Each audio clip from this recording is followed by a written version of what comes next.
5 महीने से post arrest bail application हमारा सबसे बड़े सूबे का हाई कोर्ट डिसाइड करने में कामयाब नहीं हो सका। सुप्रीम कोर्ट नोटिस लीजिए, आपकी बेटियां 5 महीने से जमानत के इंतजार में बैठी हुई हैं और आप किस इंतजार में बैठे हुए हैं? आजकल बात होती है, कुछ दिन पहले तौफीक आसिफ मेरे पास आए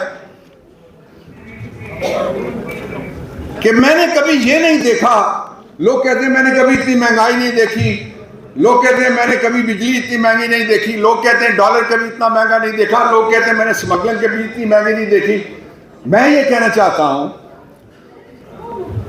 कि मैंने कभी ये नहीं देखा वायसराय ऑफ इंडिया आखिरी के जाने के बाद, और वैसे जाते जाते जो जिस तहसील में वो गया था वो तहसील कहूटा थी। आप आर्काइव्स निकाल के देख लीजिएगा, मेरा गांव गया था वो। दिस इज 1947 रॉयट्स हुए। ये एक और वायसराय साहब हैं जो इलेक्शन कमीशन जाते हैं, जो पुलिस लाइन जाते हैं, जो बड़े बड़े इदारों के पास जाते हैं। हमें क्या मैसेज दिया जा रहा है? ये मैसेज है कि एब्सोल्युटली नॉट कहने वाले के बाद जो अगला आएगा उसको लाने की तैयारी पाकिस्तान के जो अल्टीमेट सॉवरन है इलेक्टोरेट, उसके हाथ में नहीं है, किसी गैर मुल्की ताकत के हाथ में। ये मैसेज है। और अगर ये मैसेज नहीं है तो मैं ये सवाल करता हूं, फिर असद मजीद को आप पेंटागन का दौरा करने की इजाजत दे दें, आप असद मजीद को व्हाइट हाउस में घुसने की इजाजत दे दें, जो हमारा एम्बेसडर है अमेरिका के अंदर। आप नहीं देंगे इसलिए कि कोड ऑफ डिप्लोमेट्स के खिलाफ है ये बात। तो कहां का दस्तूर, कहां की खुद मुख्तारी, कहां की खुददारी, कहां की आजादी? इस मुल्क को सरजमीने बेआईन बनाया गया, जानबूझ के बनाया गया, उसका सबब है। और मैं उस तीसरे की तरफ जाता हूं कि सबब क्या है। सबब यह है कि दस्तूर हो तो फेयर ट्रायल होता है, दस्तूर हो तो रूल ऑफ लॉ होता है, दस्तूर हो तो अदालत देर नहीं लगाती, दस्तूर हो तो बंदे गायब नहीं होते, दस्तूर हो तो परवेज इलाही केस नहीं होता, दस्तूर हो तो बच्चियों को बार बार एक केस से निकल के दूसरे केस में गिरफ्तार नहीं किया जा सकता। मान लीजिए कि हम एक ऐसे दोराहे पे खड़े हैं। मैंने इतनी जिंदगी इस प्लेनेट पे और अंडर दी सन गुजार ली है कि मुझे कोई इस बात की कतई परवाह नहीं है कि सिवाय अल्लाह के जिसके पास और जिसके कब्जा कुदरत में मेरी जान है, मुझे किसी और की परवाह हो सिवाय एक चीज के। ये मुल्क हमारी आखिरी ऑप्शन है, पहली ऑप्शन है, आखिरी पनाहगाह है, पहली पनाहगाह है, आखिरी सहारा है, पहला सहारा है। और इस सहारे को जोड़ने के लिए अवाम और सरजमीन, रियासत और लोग, जुल्म और मजलूमियत, इसके दरमियान बैलेंस लाने वाला सिर्फ और सिर्फ एक मुआहदा है, उसको कहते हैं दस्तूर पाकिस्तान। और मैं आखिर में सेक्रेटरी जनरल साहब खत्म करने लगा हूं। 2 बातें मैं कहना चाहता हूं। जोरा निगाह ने कभी कहा था, सुना है जंगलों का भी कोई दस्तूर होता है, सुना है जंगलों का भी कोई दस्तूर होता है, सुना है शेर का जब पेट भर जाए तो वो हमला नहीं करता, घने पेड़ों की छांव में वो जाकर लेट जाता है। ये मुल्क कैसे भूखे शेरों के हाथ आ गया?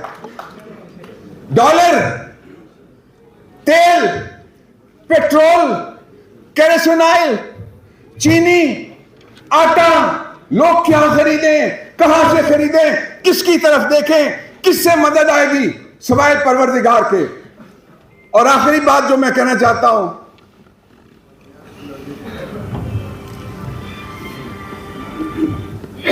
टू प्रिजर्व द कॉन्स्टिट्यूशन एक ही तरीका है, let there be elections all over Pakistan within the constitutional mandate of 90 days.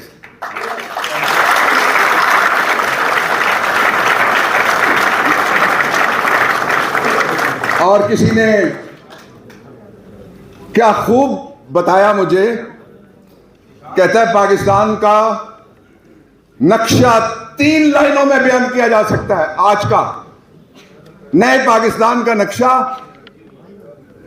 जिसमें दस्तूर मजबूर मखूर गायब है, और वो ये है कि किसी ने पूछा कि जिसने बिजली महंगी की वो अभी कहां है, उसने कहा अभी लंदन है।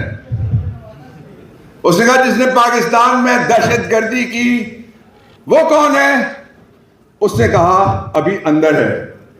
तो उसने कहा जो रूल ऑफ लॉ मांगता है, फेयर ट्रायल मांगता है, अभी लंदन को मिला, और उसको नहीं मिला जो अटक जेल में अभी अंदर है।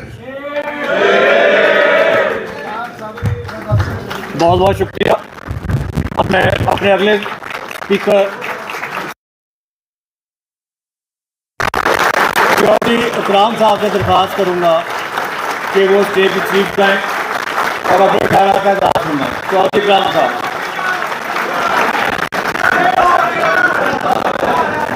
चौधरी इकराम साहब जब भी हम सुप्रीम कोर्ट बाहर आते हैं हमेशा हमारे होस्ट होते हैं यहाँ पे, और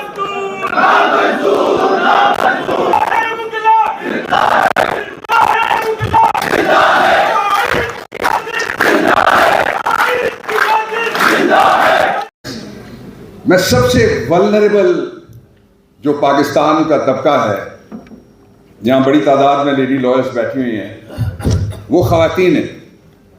उनके लिए मैंने तकरीबन 2 अशरे